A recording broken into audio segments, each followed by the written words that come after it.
The diplomatic chamber erupted into chaos. Translators struggled to keep pace with the outraged roars of the Vargosi delegation. Their ambassador, a towering figure with iridescent scales that shifted from deep crimson to violent purple, strode forward until his face was mere inches from Elena's. "You have violated the most sacred protocols of the Concord," he hissed, words perfectly translated but carrying an untranslatable menace. "This Nori is property of the Vargosi Imperium, registered and certified under ancient law." Elena didn't flinch. Behind her, the fallen Nori's breathing had steadied, those impossibly large eyes fixed on her, with an expression she couldn't read but felt in her core, a desperate hope. "Commander Reyes," came the urgent voice of Earth's chief diplomat through her earpiece. "Stand down immediately. You're endangering our entire position in the Concord." Elena keyed her communicator without breaking eye contact with the Vargosi ambassador. "With respect, sir, I cannot comply." The Vargosi's crest expanded, a biological display of dominance. "You primitive species have no concept of the natural order. The weak serve the strong. It is the foundation of civilized space." Around the chamber, Elena noted the reactions of other delegations. Some nodded in agreement. Others watched with calculated neutrality. A few, the crystalline Rax and the normally stoic Tellurians, showed subtle signs that might indicate approval of her actions. "On our world," Elena replied, voice clear enough to carry throughout the chamber without amplification, "we once practiced slavery as well. We justified it with similar arguments about natural order. We were wrong. Our civilization didn't collapse when we recognized the dignity of all sentient beings. It flourished." The Concord Arbiter, a member of the ancient Moriki species whose judicial authority predated even the formal founding of the Interstellar Assembly, floated forward on his gravity platform. "Commander Elena Reyes of Earth," his multi-tone voice resonated, "you have committed an act of property interference, which under Concord law." "Under Earth law," Elena interrupted, causing another ripple of shock through the assembly. "What I'm witnessing is torture of a sentient being. I respectfully submit that when these laws conflict, we must choose compassion over tradition." Security drones encircled Elena's position, their weapons primed but not yet activated. The Nari behind her had risen to a half-crouched position. Trembling violently, whether from fear or the lingering effects of the neural control device, she couldn't tell. The Arbiter's compound eyes blinked in rapid sequence. "This is unprecedented." "Actually," came a new voice, "it is not." The assembly turned as one toward the sound. A Tellurian representative, breaking ranks with his delegation, stepped forward. His ancient species was known for diplomatic caution bordering on paralysis. Their surprise intervention sent another wave of murmurs through the chamber. 3,000 years ago, before most of your species achieved spaceflight, a similar challenge was raised, the Tellurian stated. "The precedent exists in deep archives. The Earth Commander's challenge must be heard in formal session." As security personnel moved to escort Elena and the Nari to separate holding chambers, the tiny alien unexpectedly touched her hand. The sensation that flooded her mind wasn't language but pure emotion. Gratitude so intense it brought tears to her eyes, followed by something darker, a warning. The Nari's fingers traced a pattern on her palm, 5 dots arranged like stars. "This isn't over," the Vargosi ambassador promised as Elena was led away. "Your species has made a grave miscalculation." Elena nodded solemnly. "Yes," she replied. "I believe we've been miscalculating for far too long." Elena studied the encrypted coordinates on her private terminal, her quarters aboard the diplomatic vessel, now feeling more like a prison than a sanctuary. The Security Council's decision to establish New Horizon as a sanctuary had been broadcast across all channels just hours ago. The Vargosi ambassador had immediately severed diplomatic ties, and 6 other species had followed suit. A soft chime announced Dr. Chen's arrival. The xenoanthropologist looked like he hadn't slept in days, his normally meticulous appearance disheveled, eyes rimmed with red, but burning with intensity. "I need to show you something," he said without preamble, inserting a data crystal into her terminal. A three-dimensional neural map appeared, rotating slowly. "This is a baseline human brain," Chen explained. "Notice the developed prefrontal cortex, the neural cross-connections between logical and emotional centers." He swiped, and a new image appeared. "This is a Vargosi brain, highly developed predatory centers, enhanced visual processing. But look here." He pointed to a region near the center. "Their pleasure centers are directly wired to dominance behaviors. They physically cannot feel satisfaction without exercising control." "You're saying they're biologically incapable of empathy?" Elena asked. "No, I'm saying they were engineered that way." Chen's voice was tight with controlled outrage. "These neural pathways aren't natural evolutionary developments. They're too precise, too designed." He displayed more brain scans: Nori, Chelton, other servitor species. Every subjugated species has complementary structures that trigger chemical rewards when following orders. It's genetic programming, not culture. Elena felt nauseated. Who would do this? "That's the question that terrifies me," Chen admitted.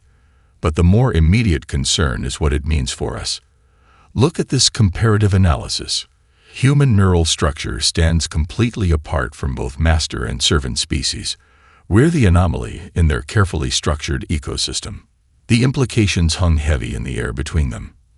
If the Concord social structure was biologically enforced, humanity represented a dangerous aberration. Elena's terminal chimed again, a priority communication from Earth. Admiral Okafor's face appeared, his expression grave. "Commander Reyes, in light of recent findings, your new orders are classified Priority Alpha. You are hereby stripped of diplomatic credentials and reassigned to transport duty." Elena's stomach sank, but Okafor continued with the barest hint of a smile. "Specifically, you'll command the merchant vessel Defiance. Officially, you'll transport agricultural supplies to New Horizon. Unofficially," he paused, glancing off-screen as if ensuring privacy. "Those coordinates you received. Follow them. Find these beings who want freedom. Bring them home." The communication ended. Chen stared at her, eyes wide. "They're actually doing it," he whispered. "Creating an underground railroad across interstellar space. The Concord will view this as theft on an unprecedented scale." "No," Elena replied, studying the mysterious coordinates again. "You can't steal people. They were never property to begin with." Her terminal chimed once more. An incoming communication routed through 17 encryption layers. When she accepted, there was no video, only a distorted voice. "The Vargosi know about New Horizon. They're preparing a demonstration strike to discourage others from seeking sanctuary. You have 14 standard days." "Who is this?" Elena demanded. "A friend.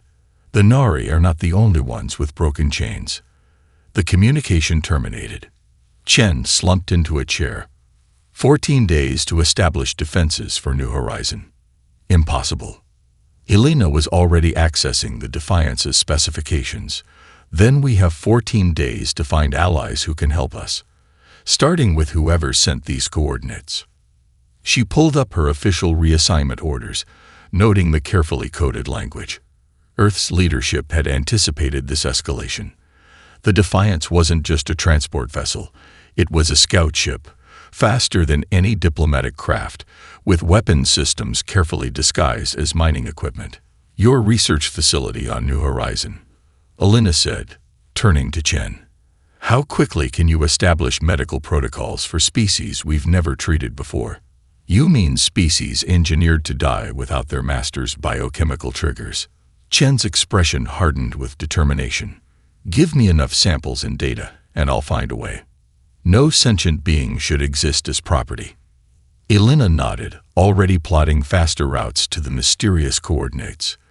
"Then let's rewrite the stars, Doctor. One rescue at a time." In the medical bay of the Defiance, Dr. Sato worked frantically to stabilize Kiruna, whose condition deteriorated by the minute.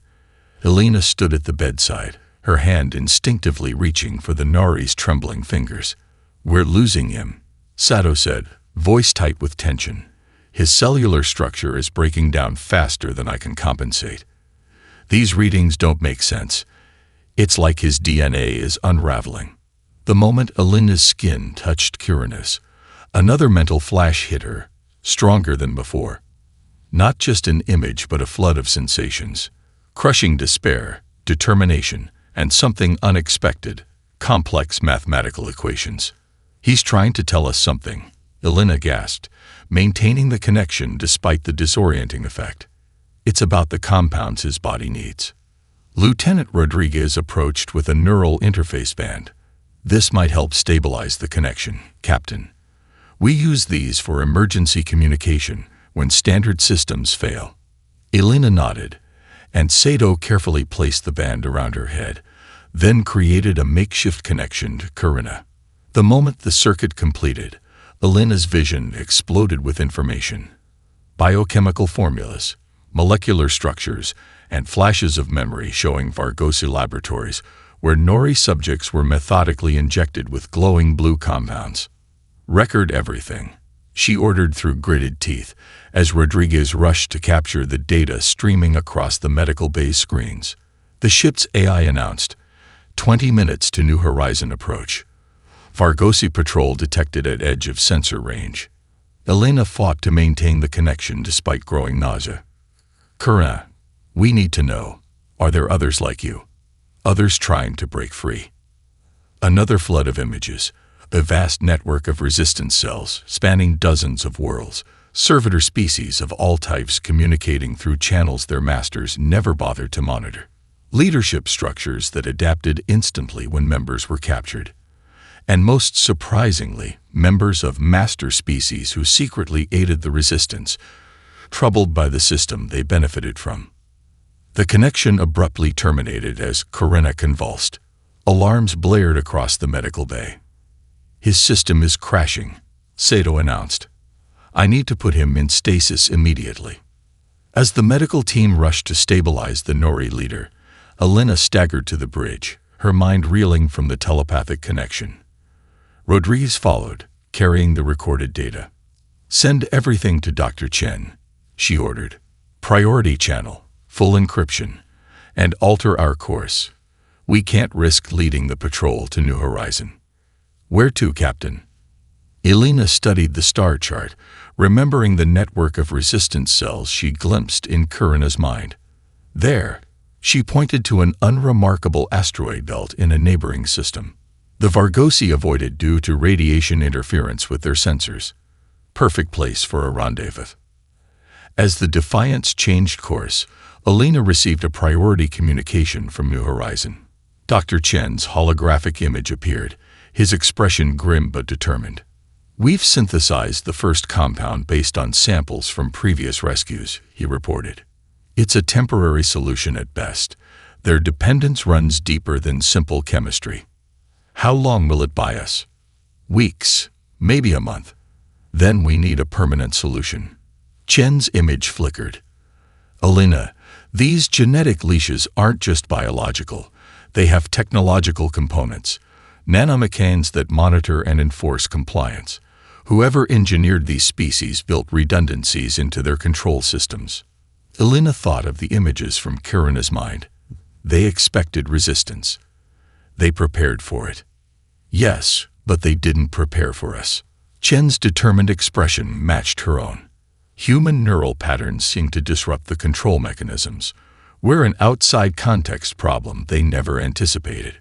The ship shuddered as it entered the asteroid belt, cutting the transmission short. Alina turned to her crew, a mix of Earth volunteers and alien defectors united by shared conviction. "We have 23 refugees depending on us, and billions more waiting for freedom," she reminded them. "Whatever's in our way, we find a path through." As the Defiance navigated the treacherous asteroids, Alina felt another faint telepathic touch. Kirina, even in his weakened state, conveying a single clear thought. The chains that bind us were forged by hands, not nature. What hands have made, hands can break. The underwater conference chamber beneath Europa's ice glowed with bioluminescent light, casting eerie patterns across the faces of the assembled representatives. Elena observed the gathering from her position near the Earth delegation. 17 species, some traditionally bitter enemies, now seated at the same table. Shilvan, the Tellurian representative who had risked much to attend, completed his grim historical account. Holographic images of the devastated Tellurian homeworld hung in the water above them, slowly rotating to show the glassed continents and dead oceans. "We lost 2 billion souls in a single day," he concluded, his gray-scaled skin reflecting the subdued lighting. "The price of compassion in a system designed to punish it." An uncomfortable silence followed before Maya Okafor, now the lead human Nori interface specialist, spoke up. "With respect, Ambassador, the difference now is that we understand the system itself is artificial, engineered to perpetuate control." "And what difference does that make?" challenged a Malosian delegate, their aquatic body perfectly at home in the underwater facility. "Knowing the bars of our cage are manufactured doesn't break them. But it tells us they can be broken," Elena responded, stepping forward. "Natural evolution doesn't create perfect control systems. Engineers do. And what engineers build, others can unbuild." As if on cue, Kirina entered the chamber accompanied by 3 other rehabilitated Nori. The difference between them and newly rescued members of their species was striking. They stood tall, moved with confidence, and most importantly, exhibited none of the physiological dependency symptoms that typically plagued their kind when separated from Vargosi masters. 2 months ago, I would have died without Vargosi biochemical compounds, Kirina announced, his voice carrying clearly through the water thanks to specialized translation fields.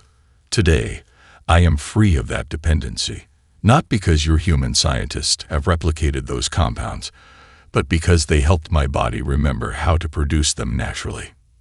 Murmurs rippled through the assembly. A representative of the crystalline Rax collective chimed in, their silicon-based body refracting light in complex patterns that supplemented their speech. "Our data analysts have been studying the genetic profiles provided by Dr. Chen," they said. "The control mechanisms share identical base code across all servant species, a creator's signature. The Nari, Chelton, and Venth were all engineered by the same entity, as were the Vargosi, Taurans, and other supposed master races," added Dr. Chen, projecting new data into the shared holographic space. Their dominance behaviors weren't evolutionary advantages. They were programmed responses. The entire galactic hierarchy is an artificial construct. The revelation sent another wave of shocked conversation across the chamber. Elena took advantage of the moment to formally propose what they had already begun informally, a coalition of compassion, dedicated to breaking the engineered chains that bound most galactic species. "We don't suggest violent revolution," she clarified as objections began. "We propose liberation through understanding. Each species freed from their engineered constraints represents a crack in the system. Each cooperative effort between traditionally opposed species demonstrates a better way forward." As the debate continued, alarm signals suddenly blared throughout the facility. Lieutenant Rodriguez burst into the chamber, his expression grim. "Vargosi attack fleet detected on approach," he reported. 17 warships. They've somehow tracked the representatives here. Panic threatened to overwhelm the gathering until an unexpected voice cut through the chaos.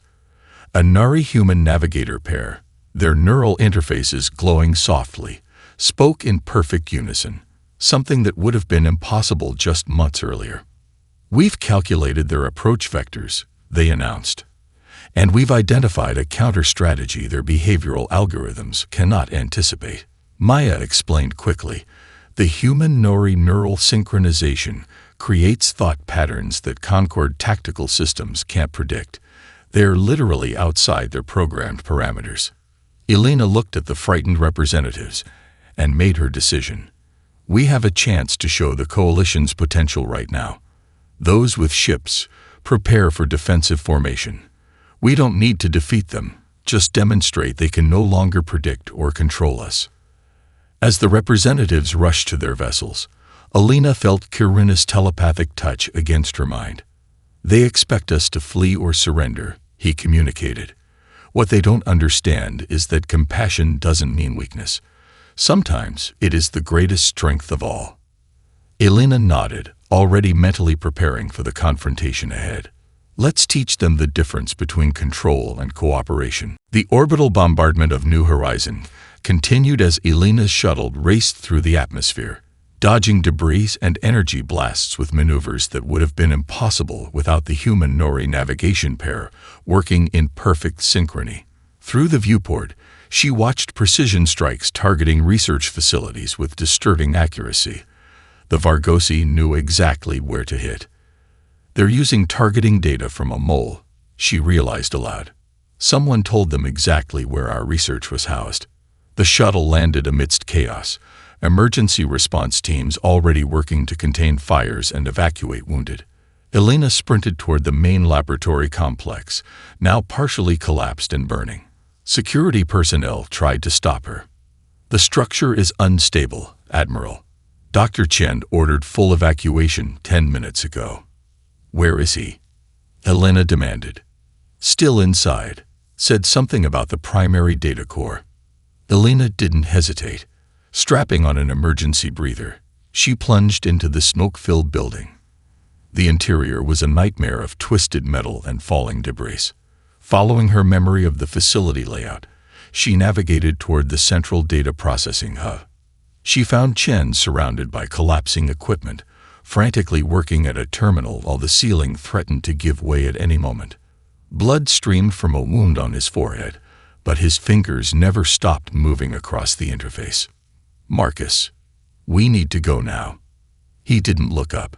96% uploaded. "If we lose this research, we lose everything. Years of work, Alina. The genetic keys to freedom for billions." A support beam crashed nearby, sending sparks showering over them. Alina positioned herself above Chen, shielding him from falling debris. "How much longer?" 2 minutes. Maybe less if. His words cut off as the primary power failed, plunging them into darkness before emergency lighting activated with a dull red glow. Switching to emergency protocols, Chen muttered, typing commands with renewed urgency. Compressing data packets, bypassing security verification. Through their neural connection established months earlier, Alina sensed Kirina reaching out from the evacuation ships in orbit. "Vargosi flagship targeting your position," came his warning. "Strategic strike imminent, 40 seconds. Chen, we don't have 2 minutes. Almost there, 99%. Come on." The building shook violently. Through gaps in the ceiling, Alina saw the ominous glow of the Vargosi weapon system, charging directly above. "Done," Chen shouted as the terminal flashed confirmation. Full distribution across coalition networks complete. Alina grabbed him, pulling him toward the exit as the bombardment began anew. They ran through collapsing corridors, the structure disintegrating around them. Just as they reached the exterior door, a massive blast hit nearby, sending them flying. Alina regained consciousness minutes later to find herself being dragged onto a rescue shuttle. Chen lay beside her, injured but alive, clutching a data core to his chest like a precious child. "Did it work?" she asked, tasting blood in her mouth. Chen nodded weakly. "The liberation protocols are safe, distributed across 17 secure facilities. Even if they destroy New Horizon completely, they can't stop what we've started." As the shuttle lifted off, Alina watched the research center. The culmination of years of work, collapse into rubble. Yet something more powerful than buildings had been constructed here. Knowledge that could break chains forged millennia ago. That evening, aboard the Coalition's makeshift command vessel, Alina stood before the Emergency Council. Her uniform was torn and bloodied, bandages visible on her exposed skin, but her voice never wavered as she addressed not just those present, but billions watching across both Coalition and Concord space. Today, the Vargosi attempted to destroy knowledge they fear. They targeted our research because it threatens not just their power, but the very foundation of the society they've built, a society based on engineered subservience. She activated a holographic display showing the complex genetic markers discovered by Chen's team. These are not natural evolutionary patterns. These are signatures, the work of creators who designed an entire galactic ecosystem of masters and slaves. They built genetic chains into the very DNA of most advanced species. Her gaze hardened. But they didn't account for us. For humans who evolved beyond their reach, for the courage of those who fight for freedom despite their programming, for the power of compassion to overcome control. As she spoke, reports flooded in of uprisings beginning across Concord space, servitor species inspired by the broadcast, their actions coordinated through the growing telepathic network of liberated Nari. The chains that bind you were not forged by nature, Elena concluded, her words becoming a rallying cry that would echo across the stars. They were engineered by hands, and what hands have made, hands can break. Admiral Elena Rice studied the holographic projection of the disabled Vargosi cruiser, satisfaction mingling with caution. 3 months of implementing the liberation protocols had transformed the Coalition's tactical capabilities. What began as desperate defensive actions had evolved into precisely targeted operations that disabled rather than destroyed enemy vessels. Their life support systems are stable, reported Maya, now serving as the bridge's primary human-Nori interface specialist. Crude neural patterns showed disorientation, but no critical distress. Another success for the harmonic pulse, Elena noted. The weapon, if it could be called that, had been developed based on an unprecedented insight. The control implants in master species could be temporarily disrupted by specific frequencies derived from human Nori neural harmonics. Lieutenant Commander Garcia approached with a secure data tablet. The latest asylum requests, Admiral. 17 crew members, including their second officer. Elena wasn't surprised. Each disabled ship brought more defectors. Master species who, once freed from their own neural conditioning, chose cooperation over return to the Concord. Have Dr. Sato evaluate them. Standard Protocol 3. Protocol 3 had been developed after discovering that many master species experienced severe withdrawal symptoms when their dominance reward neural pathways were disrupted. Some couldn't handle the freedom and begged to have their implants reactivated. Others, however, described the experience as awakening from a dream they hadn't known they were having. The Defiance Bridge fell silent as a priority communication came through. Dr. Chen appeared on the main display, his face grave despite the apparent victory. "We have a problem at Medical Station Omega," he began without preamble. "A group of recently liberated Chelton have experienced catastrophic neural collapse. 7 dead, 16 in critical condition." Elena's blood ran cold. What happened? The liberation protocols worked initially, but then Chen passed a hand over his face. Something triggered a fail-safe mechanism we hadn't detected. A dead man switch programmed into their very cells. Deliberate, undoubtedly, and sophisticated beyond anything we've seen. Chen's expression hardened. Whoever engineered these species built in layered defenses against exactly what we're doing. If the primary control mechanisms fail, secondary systems activate to ensure the property becomes useless. The implications hung heavy in the air. The Coalition had liberated thousands.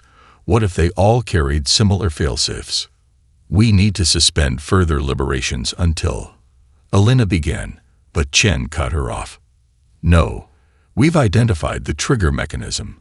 It's activated remotely. Someone sent a signal specifically targeting the Chelton's neural implants." Maya stepped forward, her neural interface with her Nori partner glowing softly at her temple. "We detected an unusual transmission burst just before the incident. Source was within Coalition space." The mole, Elena realized, remembering the precision targeting at New Horizon. "They're still active." Chen nodded grimly. "Whoever it is has access to the original engineering specifications for these species. That knowledge only exists in one place according to the Tellurian archives, the central database on the Vargosi homeworld. Then that's our next target, Elena decided. Not for destruction, for information. The bridge crew exchanged uneasy glances. The Vargosi homeworld was the most heavily defended planet in Concord space, its orbital defenses designed to withstand attacks from multiple fleets. Admiral, Maya said carefully, even with our advances, a direct assault would be suicide. Who said anything about an assault? Elena pulled up star charts of the Vargosi system. We don't need a fleet. We need infiltration. A small team that can access their genetic archives and extract the original engineering specifications. She turned to face her officers, determination etched on her features. If we understand how these species were made, we can unmake the chains completely. No more temporary fixes or partial solutions. As the team began strategizing, an emergency alert sounded. Lieutenant Rodriguez's face paled as he checked the incoming data. Multiple Concord fleets converging on Earth coordinates, he reported. Largest mobilization we've ever detected. Estimated arrival in 72 hours. Elena's heart sank. They had anticipated retaliation, but not on this scale. The Vargosi had apparently decided that if they couldn't stop the liberation protocols, they would strike at humanity's source. All available coalition vessels to defensive positions around Earth, she ordered immediately, and get me a secure channel to the Pentagon. We need to prepare the population. As her officers rushed to comply, Elena shared a silent telepathic exchange with Maya's Nori partner. In that brief connection, she sensed something unexpected. Not fear, but a strange anticipation. They think this will end the resistance, came the alien thought. They cannot understand that freedom, once tasted, only grows stronger under pressure. Elena hoped desperately that the Nori was right. The next 72 hours would determine whether humanity's compassion had doomed their homeworld, or sparked a revolution that would remake the stars. Elena felt the artificial gravity fluctuate as their diplomatic vessel approached the massive architect's sphere. Through the viewport, she watched the smooth metallic surface shift and ripple like liquid mercury, despite its enormous size. Technology so advanced it might as well be magic to human understanding. Final approach, announced the pilot, her voice tight with controlled fear. All systems experiencing interference. Navigation is on manual now. The delegation Elena had assembled represented the galaxy's last, best hope. Kurina and 3 other liberated Nori. Dr. Chen and 2 human neural specialists. Representatives from moderate Concord factions, including a Tellurian historian, and most surprisingly, a Vargosi geneticist who had defected after experiencing neural liberation. The architects will attempt to communicate directly with our neural systems, warned Shilvan, the ancient Tellurian drawing on racial memories of previous encounters. The sensation is overwhelming, like having your mind turned inside out. As if on cue, every electronic system on the ship failed simultaneously. Emergency lighting cast eerie shadows as the vessel was drawn inexorably toward a suddenly appearing opening in the sphere's surface. Neural interfaces offline, reported Maya, her connection to her Nori partner severed. We're going in blind. Not blind, Elena corrected, reaching for Karina's hand. Just using older methods. The physical contact sent a spark of telepathic connection between them, weaker without technological enhancement, but present nonetheless. One by one, the humans in the delegation linked hands with their Nori counterparts, forming a rudimentary version of the neural network that had proven so effective. When they docked inside the crystalline bay, the delegates found themselves in an environment that defied conventional physics. Surfaces shimmered with potential energy, gravity shifted direction seemingly at random, and the very air felt charged with intelligence. Remember the plan, Elena told the group as they disembarked. No matter what happens, maintain physical contact with your counterpart. Our shared neural patterns are our only advantage. The architects manifested before them. swirling columns of light and data that pulsed with alien rhythms. Then came the neural intrusion, brutal, precise, and utterly without empathy. Elena gasped as concepts downloaded directly into her consciousness. Experiment compromised. Control group contamination. Human empathic structures incompatible with optimal efficiency parameters. Images flooded her mind. The original engineering of both master and servant species, the careful calibration of neural reward systems, the deliberate limitation of certain cognitive functions, all designed to create a perfectly stable, eternally hierarchical society.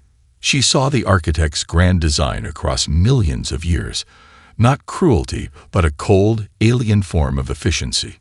Species engineered to fulfill specific ecological and societal niches without the waste of competition or evolution.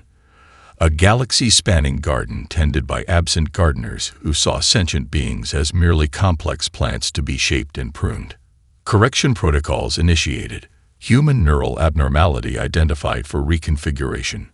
Elena felt a pressure building inside her skull, the architects attempting to rewrite her very capacity for empathy, identified in their inhuman calculation as an evolutionary inefficiency.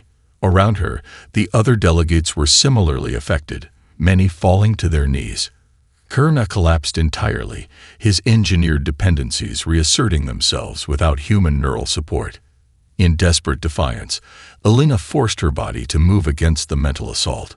She reached for Kurna, establishing physical contact as pain lanced through her consciousness. Maya joined them, then Chen, then the others, including, to Elena's surprise, the Vargosi geneticist. As their hands connected, something remarkable happened. The makeshift neural network expanded exponentially, their shared pain creating a feedback loop that somehow amplified rather than diminished their connection. The Nari's natural telepathic abilities, enhanced by human neural patterns, created a cascading effect. For one transcendent moment, every being in the delegation experienced each other's consciousness simultaneously. The pain of servitude, the guilt of dominance, the fear of engineered compulsions, and the liberating potential of freely chosen connection. This unified consciousness surged outward like a telepathic tsunami, momentarily connecting with the architects themselves. For perhaps the first time in their ancient existence, the architects experienced something completely outside their parameters. Empathy at a galactic scale. The celebration echoed through the halls of the new Concord headquarters on the rebuilt New Horizon. 5 years had transformed the once devastated colony into a symbol of resilience and renewal. Crystalline spires rose from gardens, where representatives of formerly opposed species conversed freely, their neural-controlled implants long since deactivated or repurposed. Elena moved through the crowd, accepting congratulations but feeling strangely detached. The formal uniform of Earth's representative to the new Concord Council felt constraining after years of commanding ships in the Liberation Campaign. The physical scars from countless battles had faded more than the mental ones, memories of worlds burning, friends lost, and that transcendent moment aboard the architect's sphere when everything changed. She found a quiet balcony overlooking the living memorial, the neural interface hub where volunteers from all species could briefly experience each other's consciousness. The technology, reverse-engineered from architect designs, but implemented with human minority, empathic safeguards, had become the foundation of the new interstellar society. Still uncomfortable with celebrations, came Kurna's voice behind her. 5 years of neural connection had made words nearly unnecessary between them, but they maintained the practice for the comfort of others. Still wondering if we've truly succeeded, Elena admitted. The transition reports from the outer systems are concerning. 3 planetary governments have collapsed completely. The Vargosi home system is experiencing unprecedented violence as factions fight over their new neural freedom. Kirna joined her at the railing, his once diminutive frame now standing proudly erect, no trace remaining of the engineered subservience that had once defined his species. Freedom has costs, he acknowledged. The architects warned us. Many would fail to adapt. But the difference is that they now fail or succeed by their own choice, not by another's design. Elena nodded, watching a group of children playing in the gardens below. Human and Nori youngsters using their natural neural compatibility to share thoughts and sensations that would have been impossible before. The sight never failed to give her hope. "The architects still observe us," Kurina said, gazing upward to where the massive sphere maintained a distant orbit, now a constant reminder in the sky. "They're gathering data on what they call the empathy experiment." "Let them watch," Elena replied with a hint of defiance that had never quite left her. "We're showing them possibilities they never imagined in millions of years of engineering." A soft chime indicated it was time for Elena's address to the inaugural celebration. The new Concord's founding ceremony would be broadcast to thousands of worlds, many still struggling with the transition, but all united by a single principle: the right of all sentient beings to self-determination. Elena took a moment to center herself, remembering the long journey from that first diplomatic reception, where she'd shielded a fallen Nori from punishment. So much sacrifice, so many lives changed or lost. Had it been worth the cost? As if sensing her thoughts, Kurina gently touched her mind with his. The telepathic connection showed her something the architects had never understood: the immeasurable value of freely chosen connection over engineered compliance. Strengthened by this reminder, Elena entered the grand chamber where representatives of a transformed galaxy awaited her words. The speech she had prepared seemed suddenly inadequate. Instead, she spoke from her heart, her voice carrying across worlds. Earth didn't bring superior weapons, advanced technology, or greater numbers to this galaxy. We brought something simultaneously more fragile and more powerful: the radical notion that the measure of civilization isn't efficiency or order, but how it treats its most vulnerable members. She gestured to the assembled delegates, former masters and servants now standing as equals. "Look around you. Despite all predictions of chaos and collapse, we stand together, not because we're forced by neural implants or genetic leashes, but because we choose to. That choice, freely made, sometimes painful, always precious, is what makes this new society stronger than the engineered stability that preceded it." As applause filled the chamber, Elena caught sight of a Vargosa delegate, one who had once defended the old order with violent conviction, nodding in solemn agreement. The sight moved her more than any celebration could. Later that evening, as the formal events concluded, Elena walked through the memorial gardens. She found herself drawn to a simple marker dedicated to those who hadn't lived to see their work completed: humans, Nari, and members of dozens of other species who had sacrificed everything for a freedom they would never experience. A small Nori child approached, accompanied by a human girl of similar age. Without hesitation or ceremony, they reached for Elena's hands, forming a spontaneous neural connection that expressed what words could not: gratitude, wonder, and boundless possibility. In that moment, Elena finally found the peace that had eluded her since the conflict began. The future would have challenges, setbacks, even failures, but it would be shaped by choice, not design. And that made all the difference in the universe.